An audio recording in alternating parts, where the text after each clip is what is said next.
Get naked. Just knock before you come in. Okay, I'll knock. Wait, one second.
Stacey, you're all set?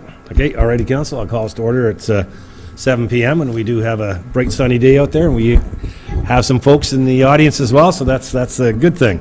So welcome, everybody. Thanks for joining us, and for those watching us on Rogers and on live stream, thanks for participating via that technology. Council, if you can join me in the council commitment, please.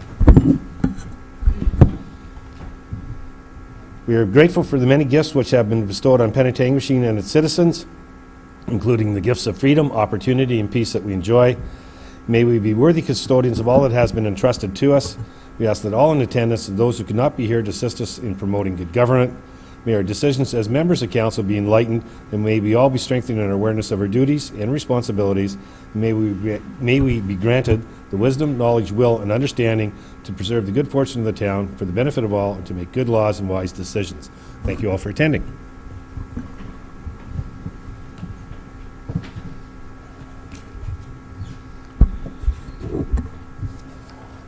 Moving on to agenda item number 3, approval of tonight's agenda, and it's moved by the Deputy Mayor, seconded by Councillor Saunders, that the agenda of the regular council meeting of May 9, 2018 be approved as presented. Any comments, questions, or concerns about tonight's agenda? Seeing none, I'll call for the vote then. All in favor? And that is carried. Going on to item number 4, declaration of pecuniary interest or general nature thereof. Does anyone have a pecuniary interest in tonight's session? Seeing none at this time, if you find yourself in that position as we move along, let us know and we'll address it appropriately. And going on to item number 5, and we do have 2 presentations tonight. The first one is a check presentation to our Penetanguishene Garden Club, and I'll ask our RCS chairs to come up to the podium with me as well.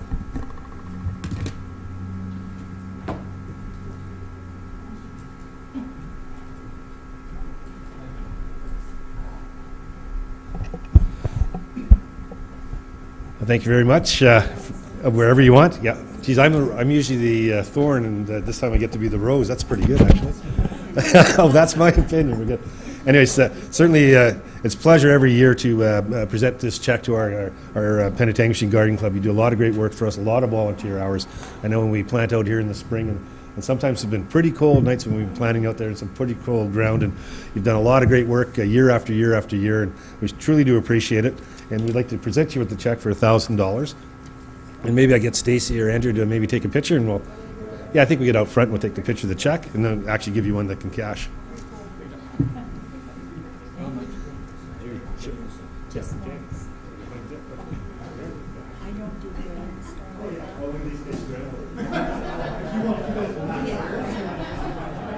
I've heard twice now. You're the second person that tells me this.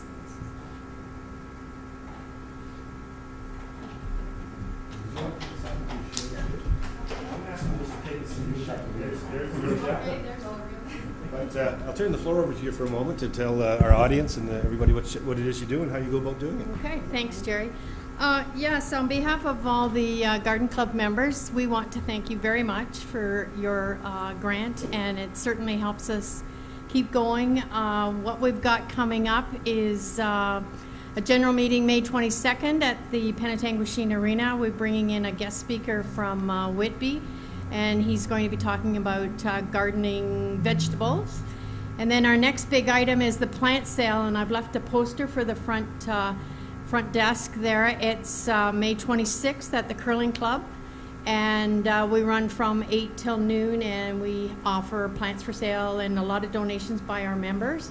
And then the big one that you can all participate in is June the 12th, and that's our planting night for the town of Penetanguishene. And please, by all means, come out, and I know there's some faces here that always come out and help. So we'll be at the back of the building here on June 12th and plant up all the big barrels and the canoes like we usually do. So thank you very much again. We certainly appreciate it. Thank you for all you do.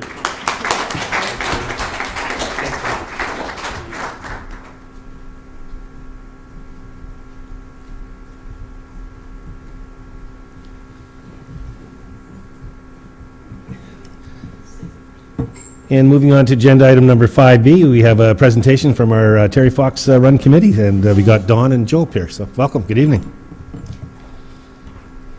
Thank you, Mayor, and good evening, Council. I'm going to figure out how to work this guy. I do want to thank you. This is coming into my 4th year as chair of this event, and it's been growing every year and getting better and better, at least in my estimation. But it only gets better because of the support we get from the 4 councils around this area. So thanks for what you've done, and thanks for what you will do. I'm going to start right away. Normally I ask you to listen to me for 10 minutes.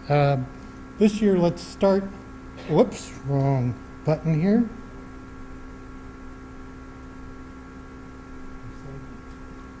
How do I get rid of that? Yeah, there.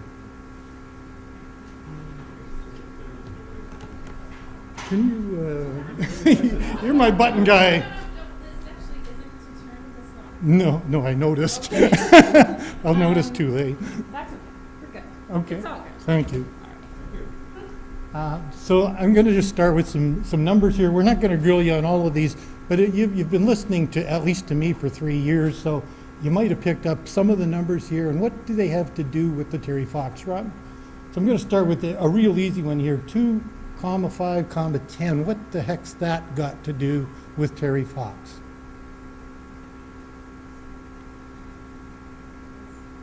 Pardon me? That one is just really the routes we've got, a 2K, a 5K, and a 10K that we've introduced. Last year we introduced the 2K, which was very popular to guys like me. Let's try 1 and 4 down at the bottom there. What does that signify? They will die from cancer before their time. 2 and 4 will be diagnosed with cancer. It's a pretty scary statistic. $750 million, what does that signify? That's actually the worldwide money that's been raised in Terry's name since his first run, which is a phenomenal amount of money. Closer to home, how about $76,000? How much we raised last year? No, the collective community raised $76,000. $2 million, what's that about? And I will tell you there's a connection between the $2 million and the $3,000. I'll get rid of the mystery for you. We are $3,000 away right this moment from having contributed $2 million since 1983 when we had our first run.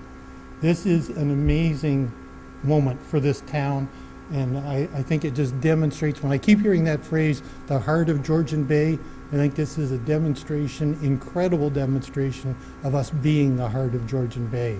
And we want to really celebrate and party this year. This is not just an ordinary run. We've got to make an event out of this. And I appreciate any ideas you can offer us on that. Okay, you all passed.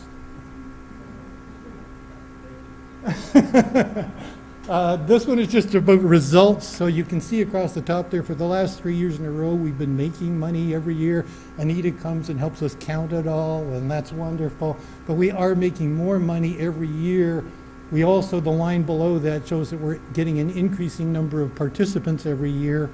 And I will tell you, this is a rarity in Canada right now and a rarity in Ontario. The numbers are falling in other places, and we've been able to grow this thing.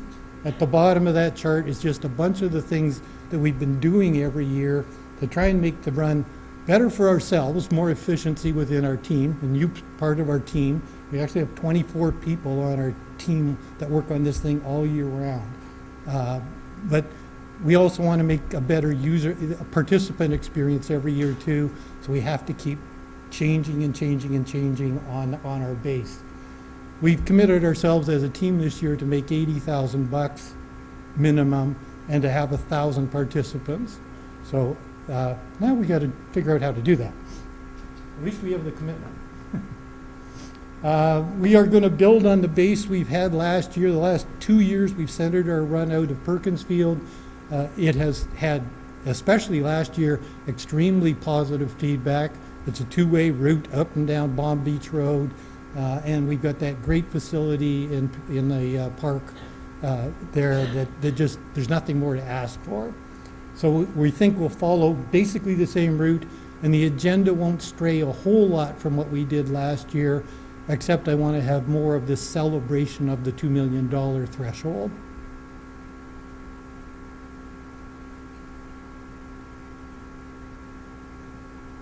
We keep pushing on buttons up here. Go. Okay, so quickly, just some things we did really well last year, a little pat on our own back. We had Terry's brother, Fred Fox, come in and ran 2 events around him, and he helped draw people to the run. He helped us sell a whole lot of shirts last year as well. We changed our check-in process to be much more efficient. We call it express check-in now, and it's you just through there in a flash now. There's no big lining up.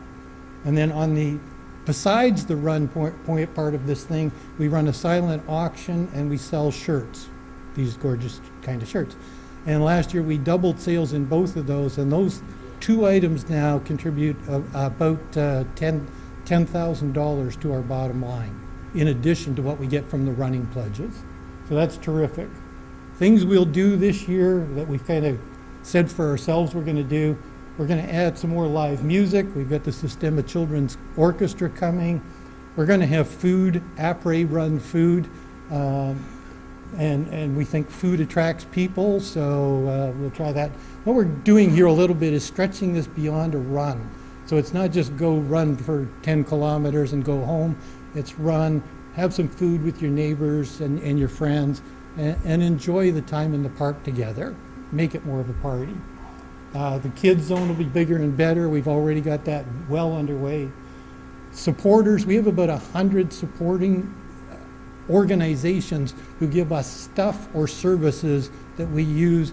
And because our budget is absolutely zero, we don't keep or spend $1. We depend on those suppliers incredibly. And we are going to try and give them a little more in the neon lights area. We always thank them, but we think we can thank them a little bit louder.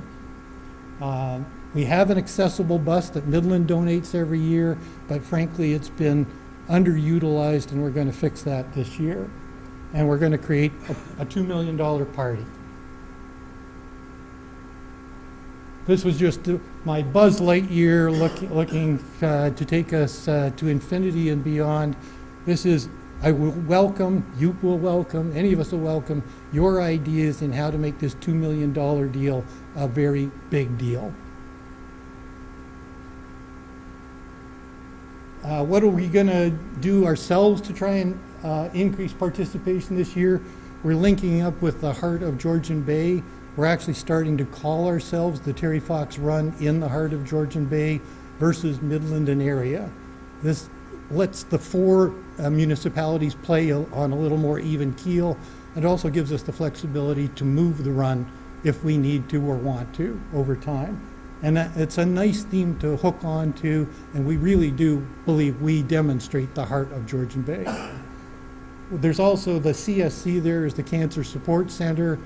I've now joined the board of that just in the last few months, which is really nice counterbalance to what we do with Terry Fox, which looks at prevention and diagnosis and treatment, where the Cancer Support Center looks at how can we help people spiritually, physically, emotionally through that period. So this is very good balance for me and our team, and we are starting to cross-pollinate ideas and cross-promote each other already. We'll have more complimentary events this year throughout the year, so Terry Fox doesn't become one day a year. Terry Fox starts to become a presence here throughout the year, and we're doing that now. We're trying to get more, I've called them priceless items in our auction. The notion here is if something's got a price tag on it of $50, our maximum bid's going to be $49.99. But if I can get that $50 item with Darryl Sittler's signature on the back of it, it suddenly becomes worth $300 to somebody. So I want things that don't have prices, and I think we'll make far more money. And if you can help with that, that would be wonderful. We're looking for a storefront on Main Street, on King Street, where we can sell shirts, give out posters, give out pledge forms, be ultra visible right in the heart of town. And we're still searching for such a premises. Again, if you can help with it, we would really appreciate it. It's only for a few weeks, and we can cover any insurance needs that anyone has. The message this year, you always have heard me say, is I don't care if you come and run or not, all I want's your wallet. So same message this year. It's still about money primarily, but we'd love to see you out there running, walking, jogging, whatever you want to do. On the teams end, and this is where you really focuses, is on recruiting teams. And by the way, he's done a great job of doing that. And the teams, what we've done is signed them up, and they come and they run together and they hang together and they have a great time together. We need to help them more become fundraising teams, not just running teams. We want them to raise money that goes into the bigger coffer as well. So we've got a program going on this year to try and help more with the fundraising part of that.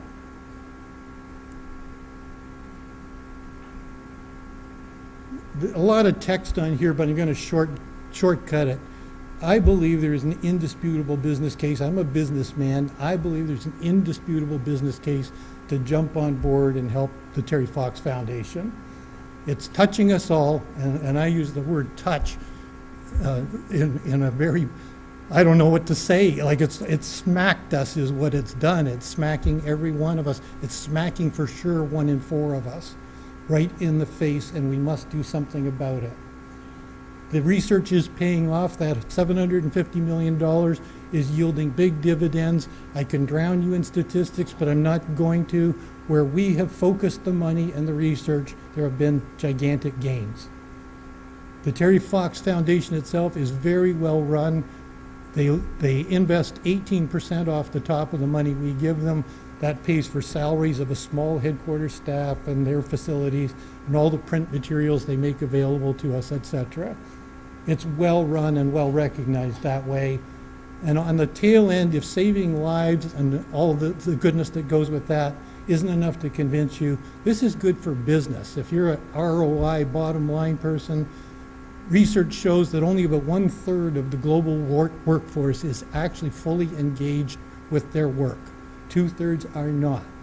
And one of the ways you can motivate employees, again, this is all research-based, is let them get involved in a social cause, in a volunteer capacity, but under your corporate brand. It's been proven that if you do that, and they want to do that, the employee research says they want to do that, it will drive things like productivity up, morale up, pride up, retention up, and it will drive down things like turnover and internal sub-optimization as well. So that's the businessman's case. I still am sold by the heart case. I don't need the wallet case to do this. But if you do, you can't turn this baby down. This is an offer you can't refuse. And I'm going to close on that note, and I thank you very, very much. Thank you very much. Any questions for Dawn or any comments? Certainly, I was there last year, so another great job. But I was looking at your agenda down there, and I see one of the final ones said collapse, 3 to 6 months. That's how much it takes to recover after you put this event on. View of the bylaw, we thought of a couple other things that council may want to consider. Right now, we're not proposing a maximum floor area for the accessory dwelling unit. This, in essence, means that an accessory dwelling unit and a duplex will almost be identical, so there won't really be a difference between the two, which I'm in favor of in terms of how land use is permitted. You're still having 2 dwelling units on a property, but that's really what we're proposing, is all properties will be allowed a maximum of 2 dwelling units on the property as of right. Also, additional considerations for parking itself. Right now, again, you need one for the main dwelling and one for the apartment. Under the Planning Act, they actually are encouraging that there be no parking requirements for accessory dwelling units, and they encourage municipalities to remove that standard. And so that's something that could be considered, as well as just the exterior appearance of a dwelling. Our current bylaw speaks to the fact that it should still maintain and have a character of a single detached dwelling and not look like a duplex. So there could be consideration of that.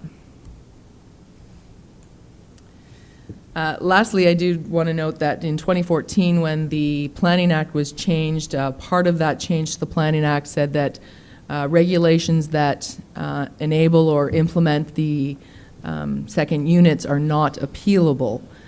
So in this case, we've looked at it and confirmed with our solicitor that should the town make any changes to our bylaw with respect to dwelling units, accessory dwelling units, it would not be appealable, those changes.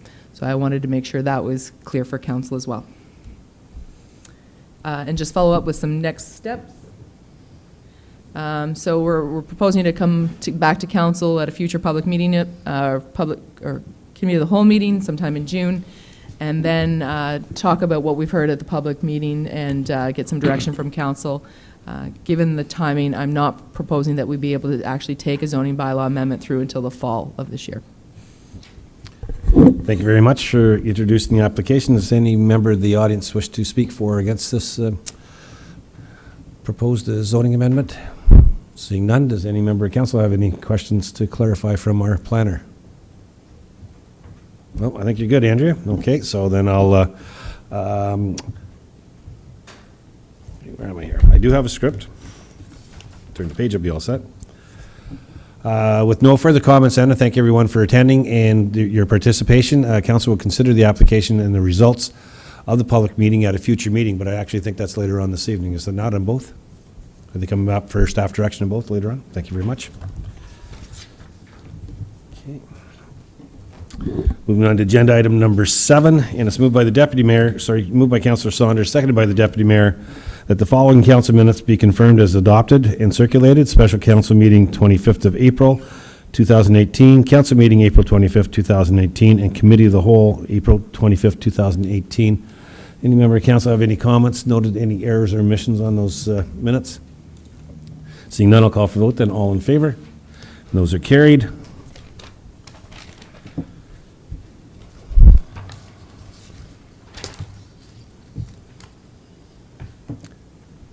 Agenda item number 8A, it's moved by Councillor Lauder, seconded by Councillor Levy, that this report be received for further direction from council and the staff report back to the future committee of the whole on the results of the public meeting, including comments regarding zoning bylaws Amendment ZA 4 2018, and that's regarding the backyard chickens. Council, any comments or questions on this one? I'll call for vote. All in favor? Opposed? And that is carried. And moving on to the second item before council, moved by Councillor Lauder, seconded by Councillor Levy, that this report be received for further direction from council and that staff report back to a future committee of the whole meeting on the results of the public meeting, including comments regarding zoning bylaw amendment ZA 4 2018, and that's on secondary dwellings. Any comments, questions on this one? Oh, sorry. Through your worship, just a procedure, or just a minor amendment. I think it should be ZA 5 2018. But nonetheless, I think we know the one we're dealing with. Okay, thank you very much. I'll make that note. Thank you for that, Jeff.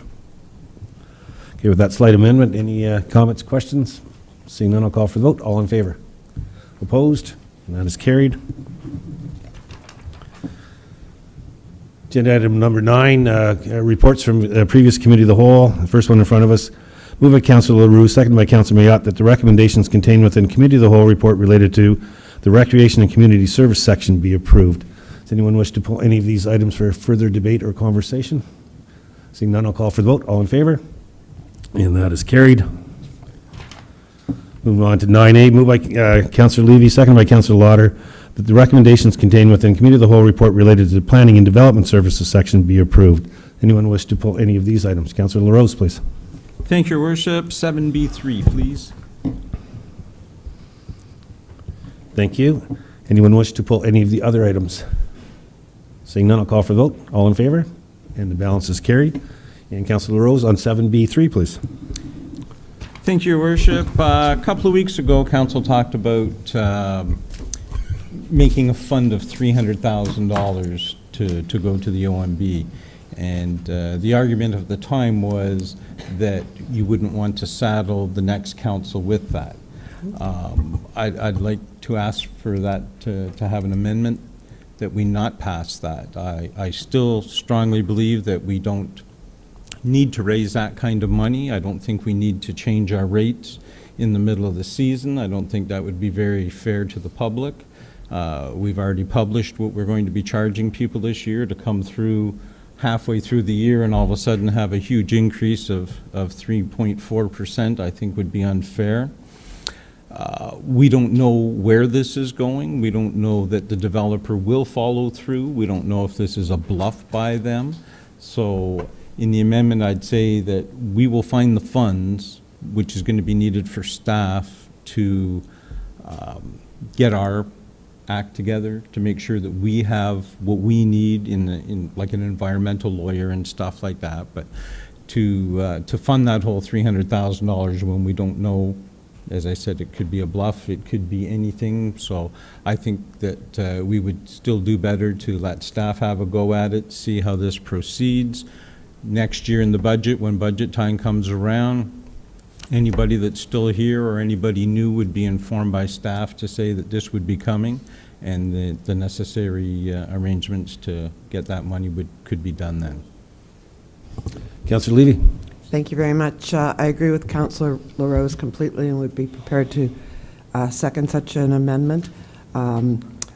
We are not in the habit of raising taxes midway through, collecting the money in order to pay for an unknown. We don't have a bill. We don't know what it's going to be. We can't read the future.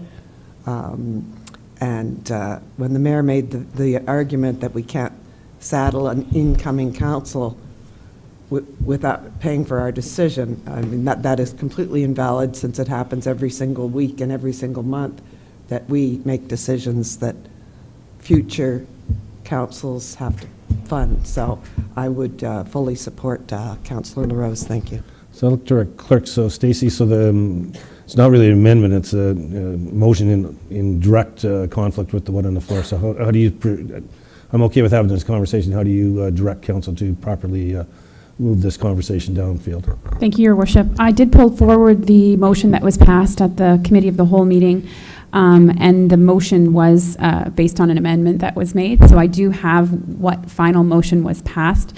I suspect what Councillor Rose is requesting is that the motion be passed removing that portion of the amendment. Everything else would remain the same. So you amend the dollar amount to zero? Excluding the $300,000. Or just that portion of the motion be excluded altogether, and finally that be excluded altogether. Deputy Mayor, please. Thank you, Your Worship. I did, when we had this discussion 2 weeks ago, I had an alternative, but at that time I was unable to table it, and I wonder if I could table it at this moment. No, we got a live motion on the floor. We have a motion on the floor, so, okay. Certainly, I'll speak to it in terms of, I support the original motion, so this $300,000, we do have an inkling, we know it's about $20,000 per day to go to the OMB. We know that the developer has requested 5 days for 5 witnesses on the one application that was denied. He wants another 5 days and 5 witnesses on the second application. So that's 10 days at 20 grand each, so that's $200,000. We have to pay a lawyer to actually prepare our case. We have to bring in witnesses, and those witnesses don't come free to defend our position. So, for us to hope that this goes away, I don't think is a real hope. I look at the, the fact that, if I was on the next term of council and I had a $300,000 hole to dig out of to start my council term is problematic. It's not like we're passing on a road development or a bridge or a park or a splash pad. This is actually something entirely different. So I still stand tall on I think we can do it. The other reason that I say we should fund it now is we're in the fortunate position where, once again, the County of Simcoe and education taxes take our current 2.4% tax increase from a town rate, overall rates, and brings it down to a negative 1.4. So if you add in this $300,000, the overall tax increase for the citizens in town is about 0.5%. So I think now's the time to tuck this money away, and if good fortune finds good fortune, then we have a $300,000 reserve in a legal reserve that for future councils can store in a piggy bank in case we ever find ourselves in a conundrum again. But we created the will of our council was to deny those applications. The result of that was the developer taking us to the OMB, and the result of that is cost incurred. And so I think we need to be prepared for those costs, and I think it would be, again, totally unfair to burden the next term of council with this $300,000 burden, when in fact we can contain it at an overall tax increase of 0.5% to our residents, so it's not debilitating. Any comments, questions? Seeing none, I'll call for read the motion then that's on the floor, and we'll have the vote, please. And I don't believe that I did get a seconder for Council. I thought Councillor Levy did. Okay, sorry, thank you very much. So the original motion minus the portion regarding the budget was that the Town of Penetanguishene report back to committee regarding legal services for the purposes of defending the appeal of the refused Queen's Court subdivision application file number PEN-SUB 2013-01 and associated zoning bylaw amendment file ZA 8/2015, and that the Town of Penetanguishene send a land use planner, Director of Planning and Community Development, engineer, Director of Public Works, hydrogeologist to be retained, and ecologist to be retained as expert witnesses to represent the municipality at the appeal, and further that the 2018 related expenses be funded from the town's legal reserve. Or we're moving that spot. Or we're leaving that spot. There was 2 sections at the end that related to the financial, and then finally that the funding be included in the 2018 operating budget in the amount of $300,000. That's the part that would be removed. Right.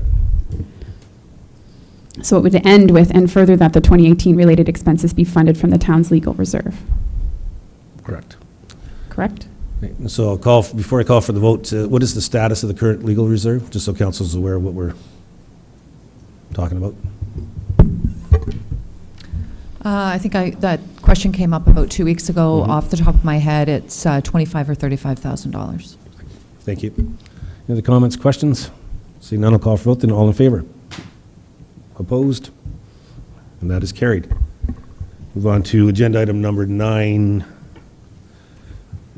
Moved by Councillor Ross and second by Councillor Are we going to deal with 8B2? Oh, sorry. Did I miss one? Okay. Moved by Councillor Ross and second by Councillor LaRose that the recommendations contained within the Committee of the Whole report related to the Transportation and Environmental Services section be approved. Anyone wish to pull any of these items? Councillor LaRose, sorry.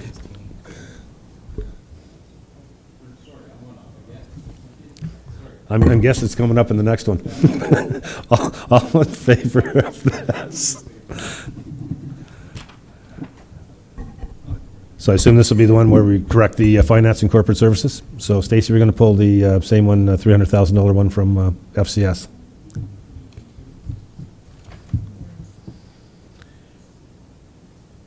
And given the planning decision, Carrie, should we just refer this back to you, or could we put a motion on the floor that allows you to proceed accordingly? So the budget really is as it was presented without the $300,000. Right. Going back to the Committee of the Whole report related to the setting of the tax rates, The original motion would Suffice? then suffice, yeah. Okay, thank you would very much. So stand. Stacy, if you could read that original motion, because I think that's the one that we need to endorse.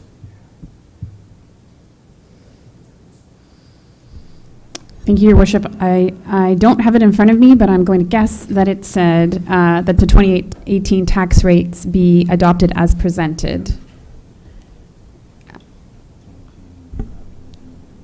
That was the original. So the original motion, though, because we're moving the 300,000, that it would be that the 2018 tax rates be adopted as presented, and that the clerk be directed to bring forward the necessary bylaw for council approval, which means the rates would be set based on Carrie's report and how she had originally presented it.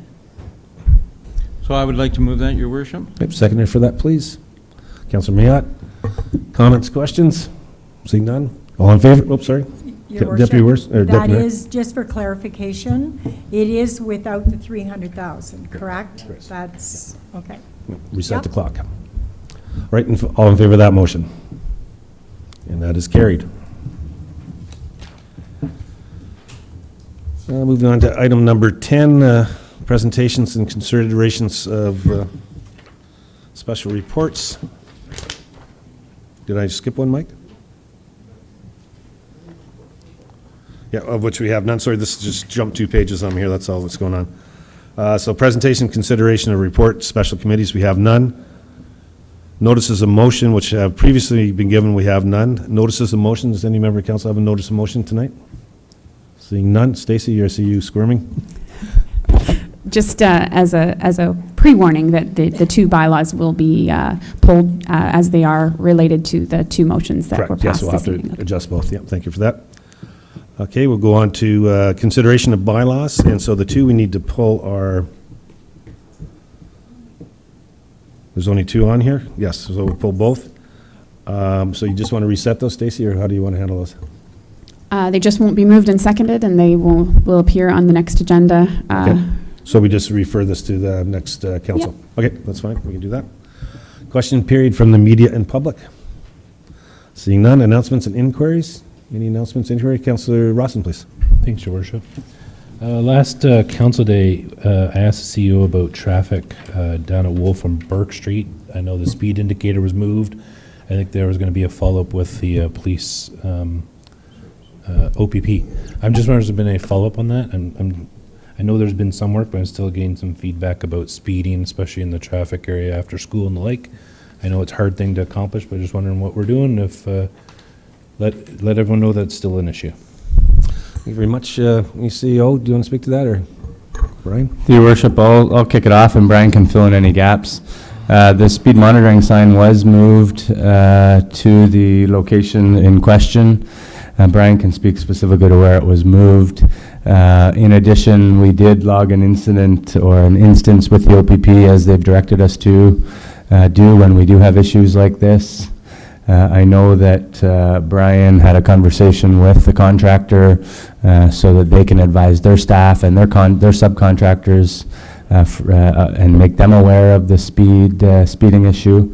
It was also put in our weekly update that went out last Friday, advising or alerting the public to the fact that we do have speeding instances. Brian, do you want to fill in any gaps as any occur, please? Thank you. We have followed up with the OPP and asked for some focused patrols in that area. I haven't followed up with them to see if that has taken place yet, but I will follow up and make sure that that's been done. We have made the request to have some police presence in that area. As the CAO mentioned, we have installed our speed monitoring sign in that location there, and we'll leave it there for the next couple weeks until the actual construction and detour route has moved further up the hill. And we have followed up with the contractor and to make sure that their forces aren't contributing to this this issue. So they've conveyed that message on to their staff as well. Councillor Rawson's follow-up? Thanks, Your Worship. Just a comment. I know we're only 3 weeks into construction, but I've heard phenomenal comments about staff and the contractor, communications and the like. I think great work's been done on everyone's part. So just even people that may not be very congratulatory are very congratulatory. So just good work on everyone's part and good work with messaging. Yeah, and thank you for sharing that. And I popped out down to see the merchants who were in the heat of the battle, if you will, and talked to them. And they, same as Councillor Rawson just shared, couldn't say enough good words. The only suggestion that came up was the local traffic. It's almost like lower your print versus roads closed. So the only one suggestion they could make was, could we get that local traffic a little larger font? Aside from that, that was the only suggestion they could offer up, Brian. So if that's all we got is larger font, we're doing all right. Thank you very much. Going on to the confirmation bylaw. That,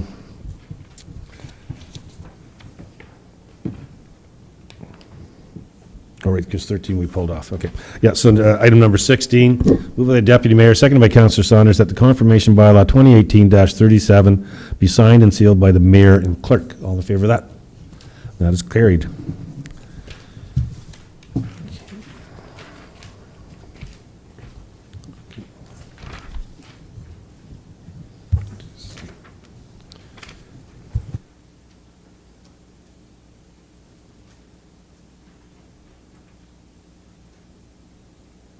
All right, a call us to order for the Committee of the Whole meeting.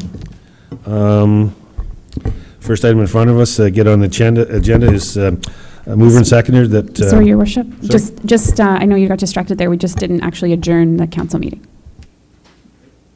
Motion to adjourn. All kinds of hands up for that. Pick 2 of 9. And all in favor? No, Councillor LaRose and Councillor LaRue were the mover and seconder. Thanks, Stacey. Okay, so now we're on to Committee of the Whole meeting, and we're starting that at 8:04 p.m. And the first item in front of us is the Committee of the Whole agenda. So mover and seconder together on the floor that the Committee of the Whole agenda for May 9, 2018 be approved as presented. Mover and seconder, Councillor Rawson, Councillor LaRue. Any comments or questions on tonight's agenda? I do have one, and it's just on the consent agenda, item number 2. And so that's regarding a resident letter and a resident situation. So if council wishes to pull that, to discuss that, in open session, we can have a general conversation, but if we do wish to discuss it in depth, then I think we do need to move into an in-camera session, and we need to waive the rules of engagement to do that tonight, and which takes 2/3 of us, and then we can proceed. So when we hit that one, it's one of those ones that we don't normally get in front of us, so it's kind of coming up in a different manner. So if somebody wants, I assume it's got put on the agenda because somebody wants to take it up and talk about it. So if we're going to talk about it, let's make sure we kind of know how we're going to proceed with that. So any other comments on tonight's agenda? Seeing none, I'll call for the vote. All in favor? And that is carried. Declaration of pecuniary interest. Councillor Rawson, please. Thank you, Worship. I'd like to declare a pecuniary interest on item 8B1 under planning. It's zoning bylaw amendment application ZA3 2018, declaring a conflict of interest as I'm a principal and owner in this subject property lands. Okay. Thank you very much. I've got that noted, and I'll remind the chair when we get to that one. Anyone else have a conflict of interest? Seeing none at this time. If you find yourself in that spot as we move along, let us know and we'll deal with it appropriately. Okay, and then we've got no presentations, no items of reference. So over to Councillor Rawson for Section A, Transportation and Environmental Services. Councillor Rawson, please. Thank you, Worship. 6A is our consent agenda. It's recommended that the following consent agenda items have been given due consideration, be received for information. We have 2 items. The correspondence from the Simcoe Muskoka District Health Unit regarding the West Nile virus program, and a correspondence from a resident. Do any members wish to pull any of these items for further discussion? Councillor Rose. I'd like to pull 6A2, please. Any members wish to pull any other items? Seeing none, we'll vote on the first one, then Councillor Rose can have the floor. A mover on the first item, Deputy Mayor. Seconder on that item? Seconded by Councillor Rose. We'll call for the vote. All in favor? Opposed? And that is carried. Councillor Rose. Thank you, Mr. Chair. As you indicated, Your Worship, we were going to deal with this. I don't know if Council's more comfortable talking about it here, or is Council more comfortable about going in camera? I just don't want to get anybody feeling uncomfortable. Councillor Levy. Thank you very much. I believe we can do it in the public session. If the conversation changes to the point where we have to go in camera, we can always do that. But I don't think we're going to end up going there. So I'd rather do it open. Mayor Marshall looks to have a comment. No? No, I'm fine, thank you. Councillor Rose, the floor is yours for item 2. Thank you, Mr. Chair. As council will recall, we got a little package in our mailboxes. It was a list of an incident that took place this winter concerning some water damage. There was a couple pages of text, 3 or 4 pages of pictures. Councilor Ross and I attended the site to go have a look to see what had happened. We went and got some background information from our people at Public Works. This has basically taken place year after year.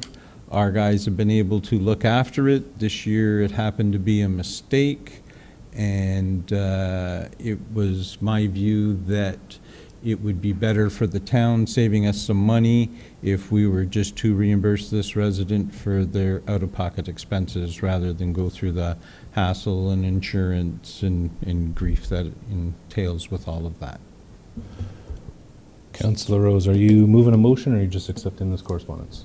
At this point, I would move a motion to say that the town pay for the amount on there, and I forget what it was, $8,300 or so, and that we pay that rather than go through the route of insurance and court and grief. Do we have a seconder on this motion? Councillor Levy, you're seconding the motion. Discussion on this item? Mayor Marshall.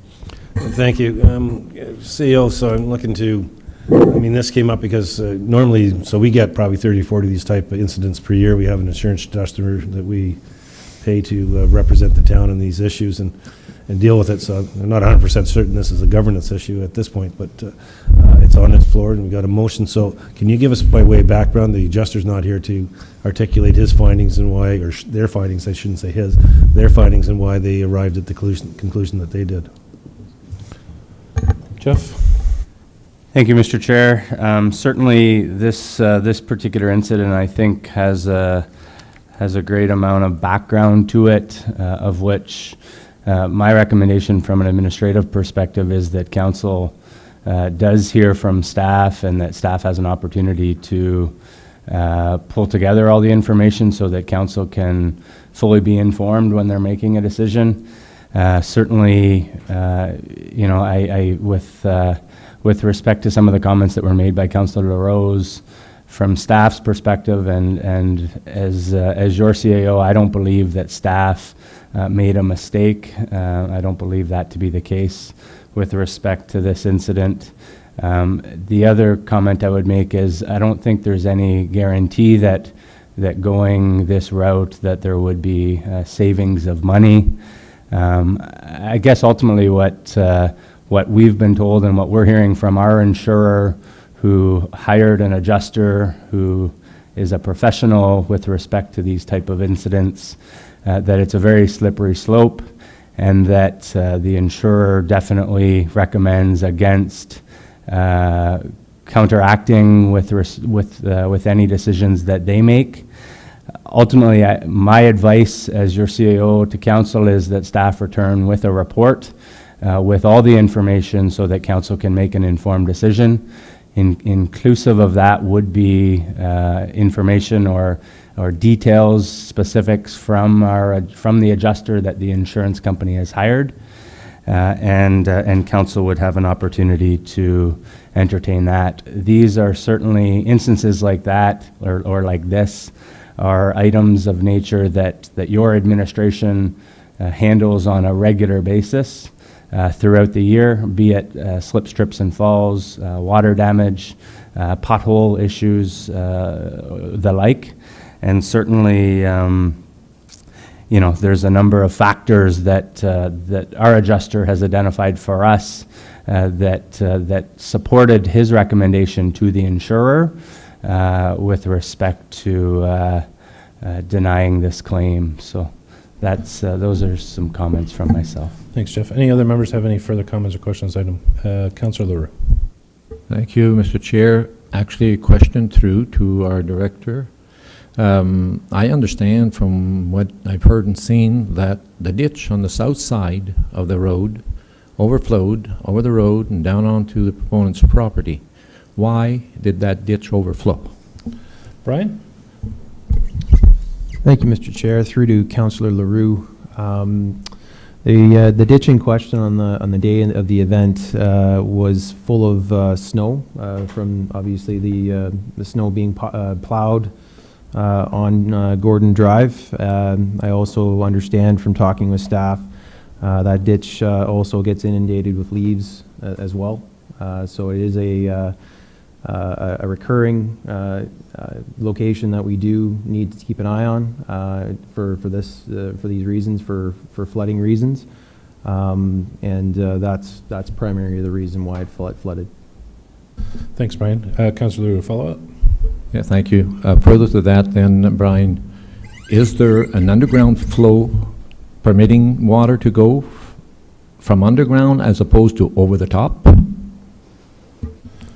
Through to Councillor Leroux, and you're referring to groundwater flow, is that correct?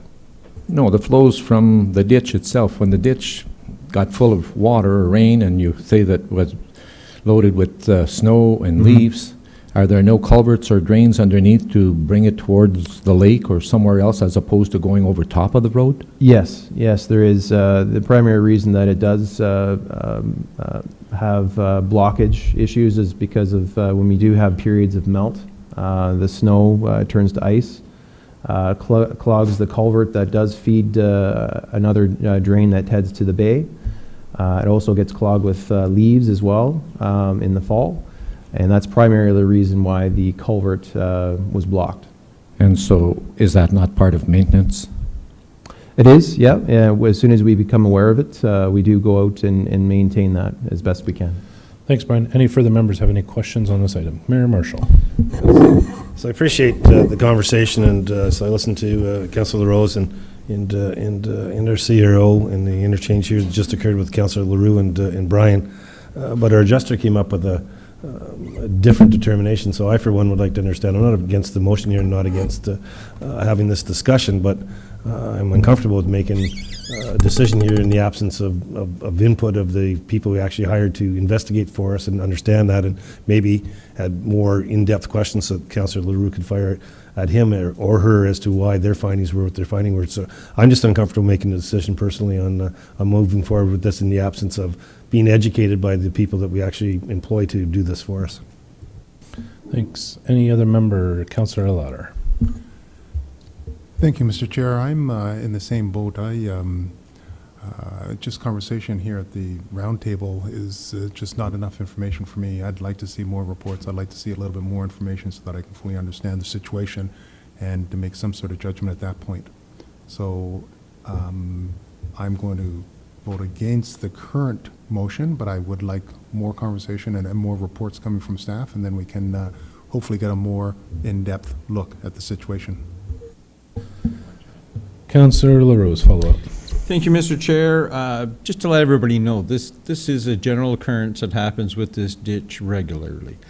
So this is 20-some-odd years, and it's never happened before. It's just the way this unfortunate incident happened to occur this year. Whether it was well, I won't get into why it may have happened or didn't happen. It just happened. It's unfortunate. That's why this would be the quick, easy fix. I believe it's the right thing to do, and we'd be over and done. We have a motion on the floor from Councillor Rose, second by Councillor Levy. Any further members have any further items to discuss on this item? Stacey. Thank you, Mr. Chair. Would you like me to read the motion? Sure. Just for clarity. Sure. I have that the town pay the amount of $8,310.36 to Mr. Fred Flood for damages due to flooding on February 20th, 2018. Any further members have any follow-up questions, comments? Seeing none, we'll call for Councillor Saunders. Thank you, Mr. Chair. Given the concern around the table about getting report from our staff, I'm wondering if it'd be useful to move a resolution to defer this issue to a council meeting a couple of weeks down the road, thereby giving our staff time to provide additional information, as seems to be the desire of several members around the table. And if that's the case, I'd be happy to move a motion to defer. If you're moving that motion, you have a seconder on that item? Thank you. Susie? We do have an active motion on the floor, of which has been moved and seconded. And I guess if it were to be defeated, then Councillor Saunders would be able to move his subsequent motion. Very well, we'll call for the vote No, on the, on a point of order, it's perfectly legitimate to Move a second refer motion. a motion that's Oh, on the okay. floor. And that's Sure. all I'm seeking to do. Okay, referring back to staff? Yes. Okay. you have a seconder, Councillor Saunders. Mayor Marshall. Mayor Marshall. The motion on the floor is by Councillor Saunders, second by Mayor Marshall, to defer this item back to staff. Comments or questions on the deferral? I just looked at Councillor Saunders as the mover. Can we actually date it that it comes up 2 weeks from now, so our proponent doesn't have to drag time on this? Yeah, is 2 weeks enough, Jeff, for? Through you, Mr. Chair, I think 2 weeks is sufficient, and we can return on the 23rd of May, if that's the will of council or committee. Good with that, Councillor Saunders? The motion's moved by Councillor Saunders, second by Mayor Marshall, to defer this item back to staff and report back in 2 weeks' time. The motion's before us. We'll call for the vote. Councillor LaRue. Can I ask a question or make a comment prior? Is that we're dealing with it in 2 weeks on whatever date in May. It's going to be here before council. Can we have that adjuster present so we can question the adjuster as well? We'll let staff deal with that, Councillor LaRue, whatever good. they come back Okay. with, the motions that they come back with information. So we'll see Okay. what staff comes prepared with. The motion's before us. We'll call for the vote. All in favor? And opposed? That is defeated. Back to the original motion as brought forward by Councillor Rose. Stacey, would you be so kind to read that again? Moved by Councillor LaRose, seconded by Councillor Levy, that the town pay the amount of $8,310.36 to Mr. Fred Flood for damages due to flooding on February 20th, 2018. We'll call for a vote. All those in favor? And opposed? And that is carried. Yep. B is matters for consideration. Brian, an update from you regarding the Main Street reconstruction project. Thank you, Mr. Chair. To give council an update as the progress of the construction project, our contractor JB Enterprises has completed the sanitary sewer installation from Wolf Street all the way to Tessier Lane, and that includes the sanitary sewer main all the way to the STP plant as well. They're working on, they've also completed sanitary services from Wolf Street all the way to Brock Street, and they continue to from Brock Street to Tessier Lane. They're also making progress and initiated construction of the water main starting from Wolf Street, the 300 millimeter diameter water main. And they just initiated construction of that today. They're also initiating construction of the storm sewer on Main Street as well at the other end of the construction site at Tessier Lane. So they've got about 3 crews working within the first phase of the construction zone, and they hope to have those underground works completed by the end of the month. And in terms of the actual construction itself, we have run into some poor soils at the bottom of the Main Street for the sanitary sewer construction. So we've had to import select subgrade material. Thanks. To actually import that material on site and replace the poor soils that we've encountered. During the construction, we've also encountered some what we suspected to be contaminated soils. So we've had those soils segregated from the project site and into a holding area that the contractor's constructed. And we've actually undertaken sampling of this soil material. It hasn't been deemed contaminated, meaning it doesn't have to be hauled away to a designated site. But it can't be used as backfill material, so it'll have to be hauled away from site as well. Again, from the from the actual communications perspective, I think communication from the contractor through us, staff, and vice versa has been very good. Contractor's been very good to work with. They're very efficient in what they do. Try to keep the site clean every day. As far as the concerns that have been raised to date, one has been raised with regards to the speed on Peel Street, which is the outside of the detour route. And as previously indicated, we've requested some police presence at that location. We've moved our monitoring sign to that location to make drivers aware that of the posted speed limit there at that location. We've also been made aware of some parking concerns as well on the main street to limit the actual, to actually provide additional parking at alternate locations. So we've requested the contractor to install alternate parking signs at the detour routes, which they've done. And we're going to monitor that going forward to see how that goes. And if alternate arrangements, meaning additional staff parking or business parking, needs to be provided elsewhere. That's a brief summary. Construction is going well. The last update I received from the contractor is running about 3 or 4 days behind schedule, but they're hoping to work this weekend as well to catch up and take advantage of the good weather. Brian, thanks so much for your update. And again, kudos to you, the staff, and contractor communication's been superb. Do any members have any follow-up questions for Brian on this item? Jeff? Through you, Mr. Chair, I just thought I would add one component to Brian. I think Brian gave a pretty thorough update, but one component from a communication perspective that Brian and his team, with the assistance of our clerk, is working on is a monthly newsletter. Up to date, we've been releasing weekly updates, but staff will be working on a hard copy monthly newsletter that will soon be released, which will also encompass a newspaper component as well, so that those that maybe aren't online or technically savvy will have an opportunity to stay as up to date as possible. Thank you, Jeff. Any other questions for Brian on this item?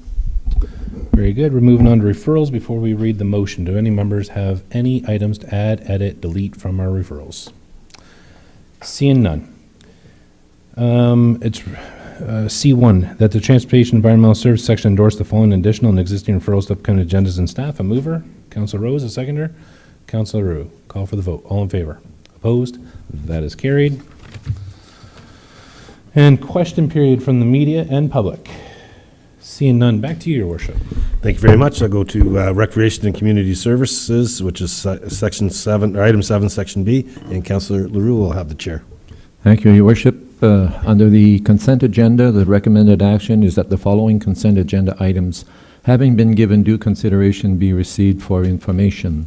Library Board minutes of March 26, 2018, Heritage meeting minutes of February 7, 2018, Seniors meeting minutes of April 3rd, 2018, and correspondence from the Martyr Shrine Friendship Garden. Concerns? Yes, Deputy Mayor. Thank you. I'd like to pull the correspondence from Martyr Shrine. Very well. I just wondered what's going to happen to this. Are we participating? Do we have a plan? I know that other municipalities are participating. As indicated in the correspondence, there is a portion of land that has been put aside for us, so I just wondered where this is going. We will put that through to our Director of Recreation, Thank Sherry. you. Thank you, through you, Mr. Chair, to our Deputy Mayor. We are participating. Our gardener is going to be visiting the site and putting a plan and planting some flowers and whatnot. And then the staff at the Martyr Shrine will continue to maintain them for the year. We're also having a sign made with the town logo that will welcome visitors to the Martyr Shrine on behalf of the town. Okay, mover and a seconder on that. Councillor Rose, Councillor Rawson, all in favor? Carried. Moving on to referrals to, no, going ahead of myself here.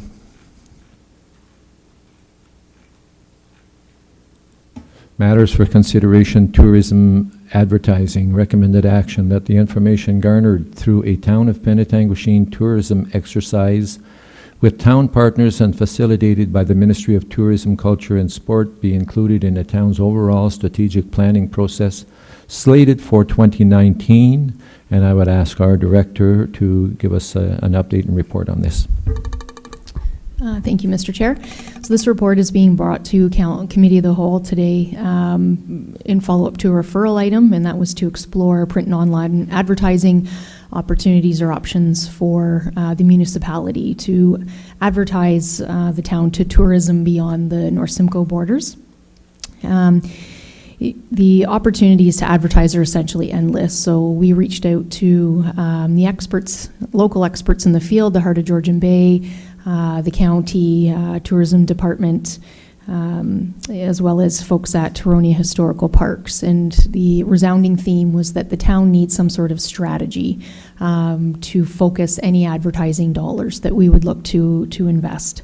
So we've engaged a tourism advisor with the Ministry of Tourism, Culture and Sport, and we have a exercise booked for later this month where we're bringing all those partners that I mentioned together to do a SWOT analysis and look at a potential strategy for the municipality. And what I'm recommending to Committee of the Whole and Council essentially is that we take what we learned through that exercise and we incorporate it in the town's overall strategic planning process that we're going to do. We do believe that the outcomes will require a collaborative effort among all departments and probably will overlap a variety of other initiatives within the town. Questions or concerns? Being none, a mover. Councillor Mayotte, seconder. Deputy Mayor, all in favor? Carried. Moving on to referrals to upcoming agenda. Referrals that the Recreation Community Services section endorse the following additional existing referrals to upcoming. Do we have any to add or delete? There being none, a mover. Councillor Rose, seconder. Councillor Levy, all in favor? Carried. Thank you. From media or public, none. So move back on to you, Your Worship. Thank you very much. We'll go on to item 8, Section C, Planning and Community Development Services, and turn the chair over to Councillor Levy, please. Thank you very much, Mr. Mayor. Councillor Lauder's going to chair this part tonight. Thank you.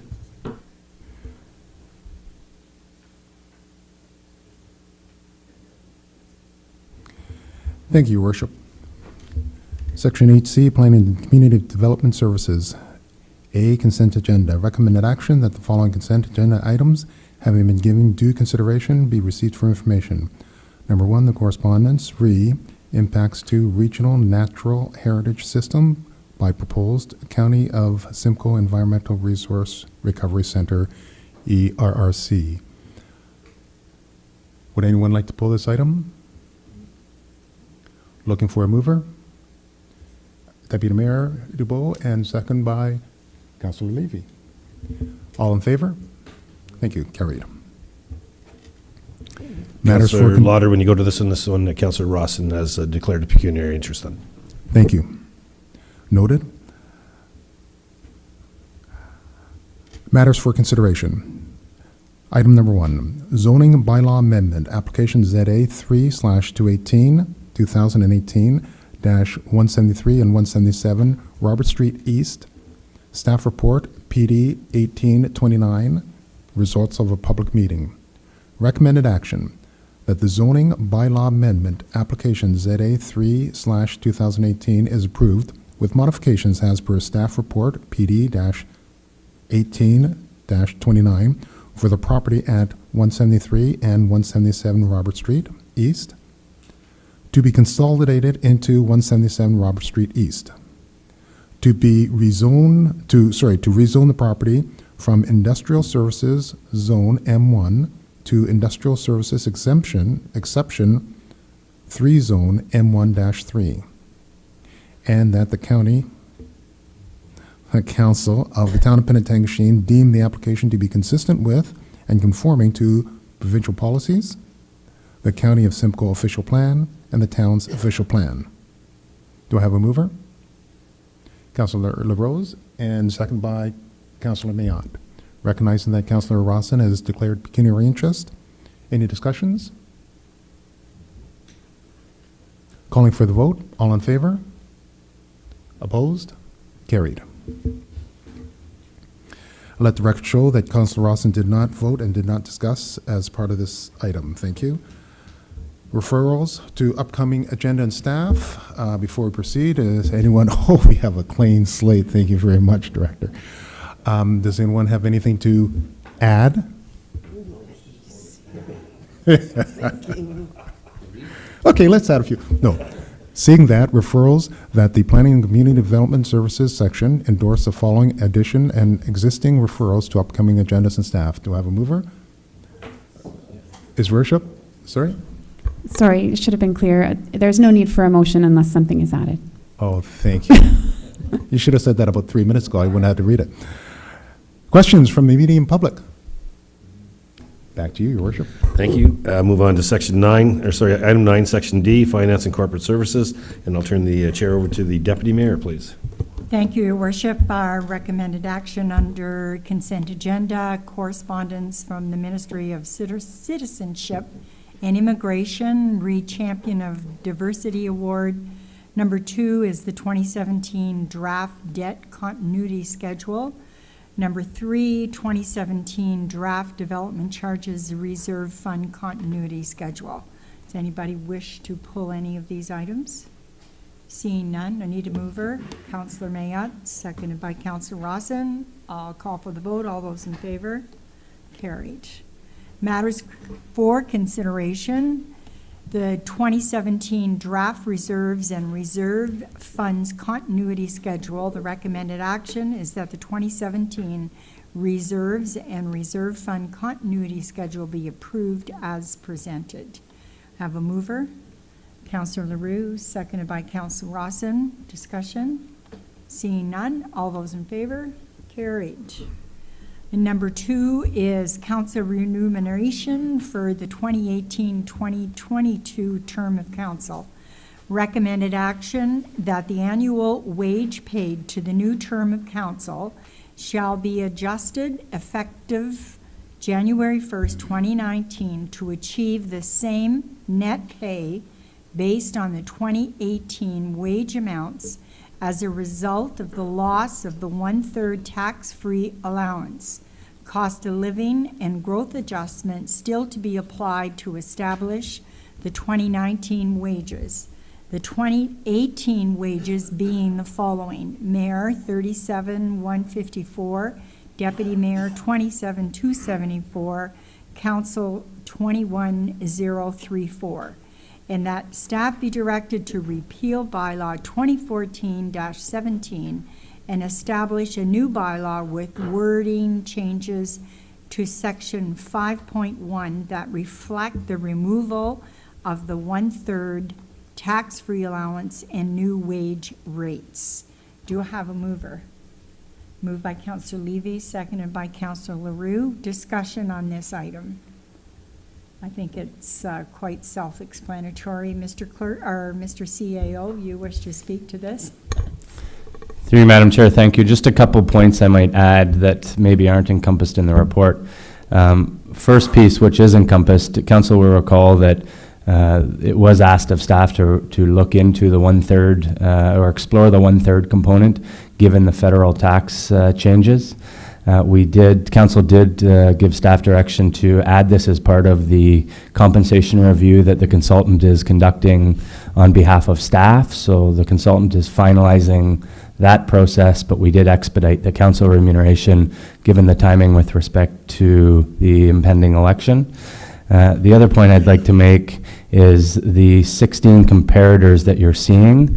The criteria that the consultant used when recommending and selecting these comparators were County of Simcoe, County of Grey, and District of Muskoka municipalities that ranged from 7,000 in population to 17,000 in population, and lower tier municipalities at that. It does differ a little bit from the comparator group that is in a town personnel policy that I believe is dated 2010-ish. But it is, the consultant felt that this was most reflective, not only for council, but also for staff, compensation review assessment. And the other component I would add is the current personnel policy we have that only speaks to staff being at the 55th percentile, whereas it does not speak to council. Given an illness, our Director of HR wasn't able to make it tonight. I will attempt to stick handle any questions, but I can certainly commit to returning with any if there are any that I can't answer. Thank you, Mr. CAO. Your worship? Thank you. You haven't been on council when we had this discussion the first time. It was the intent of the council of the day that both staff and council be at the 55th, so we're all rising or flowing at the same tide. So at some point in time we should address that, but I can tell you that the intent of the council last term was that staff and council would be at the same level, which made it fair for players on all sides of the conversation. Thank you, Your Worship. Councillor Levy? Yeah, thank you very much, Madam Deputy Mayor. I think we should make it clear, in case anyone's watching us at home, what we're actually discussing, and that is because of the tax federal tax change, to get the same net pay, councillors, mayor, and deputy mayor have to get a raise in our gross pay. So for a councillor, it would be a $2,047 increase in the gross pay to take home what we were taking home previously. So getting a raise, not getting a raise. Thank you for that, Councillor Levy. That is, yes, due to the federal government and their changes that they made in reference to politicians, I guess, across our country. Further discussion? Seeing none, I will call for the vote. All those in favor? Carried. And we have here verbal update from the CAO re the proposed education development charges. And before I ask Jeff to speak to this, I did attend the school board meeting a couple of weeks ago and did make a presentation on your behalf. The city of Orillia was there, Severn Township, Springwater, Midland, Tiny, Tay, so there was a great deal of discussion about the fact that communications in reference to this item was very bad. There was a follow-up meeting which I did not stay for, so perhaps Jeff can enlighten us as to what happened. This is a déjà vu for some of us who've been at this council. When the school board first brought in the idea of development charges, we opposed it adamantly and really didn't get anywhere, but spent a lot of money trying to do so. Mr. CAO? Thank you, Madam Chair. I just thought it would be prudent to give council an update with respect to what's transpired in the last few weeks. Staff did send a copy of the motion with a covering letter to all the municipalities that ultimately would be affected by these proposed changes, as well as we sent it to our provincial and federal counterparts in terms of our representatives. As Deputy Mayor Dubois spoke to, she did attend on May 1st, as did a number of other municipalities. I think a number of municipalities gave deputations or presentations similar to that of Deputy Mayor Dubois.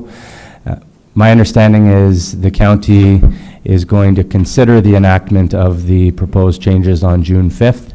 And when I say consider, I'm not sure that they've in fact made their mind up, but that's ultimately where they will make a decision one way or the other.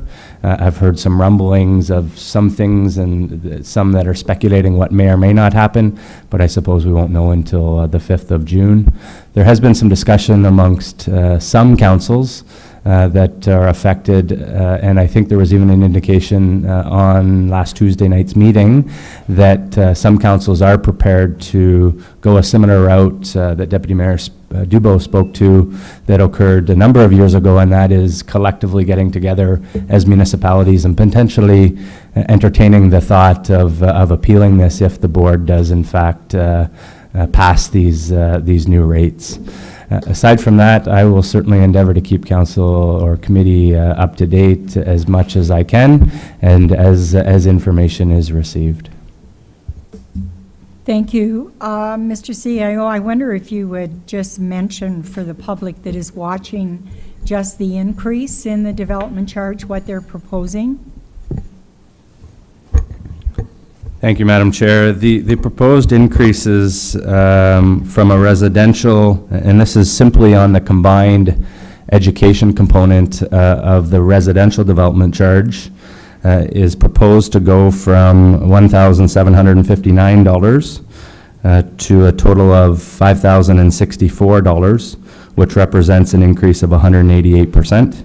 So not quite 3 times what the current rate is.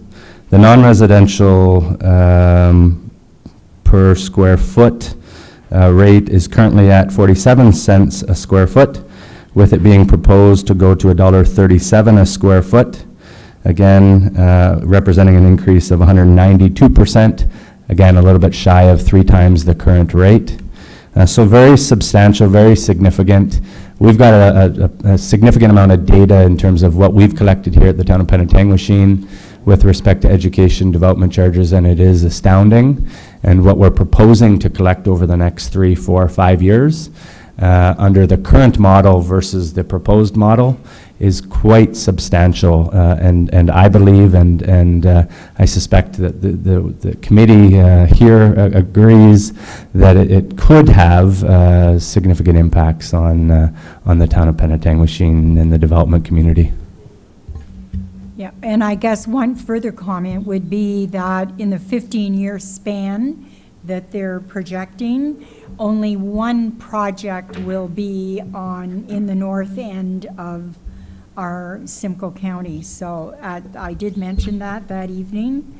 It seems a little unfair that we are burdened with having to raise funds for what's happening in the south of our county. Anyway, yes, Your Worship? Thank you. I guess the challenge, and I think you see the south being relatively silent because the number of schools there, but the challenge is tonight, if you look at our budget, the county and the Simcoe, because the assessment growth down there, it just saved our community $150,000 this year in taxes. So that'll be the overall circle that needs to be squared in the conversation. So we're getting the assessment now is causing the lift of up here of that amount, but the assessment actually is lowering taxes in the north end of the county as well. So I don't know how we square that. I leave that to our accountants and our CFOs to crunch those numbers to see if there's a proper balance in there. I'd argue 188% is way too much. But I take the argument in terms of the overall assessment growth in the south benefiting the lower assessment activity in the north.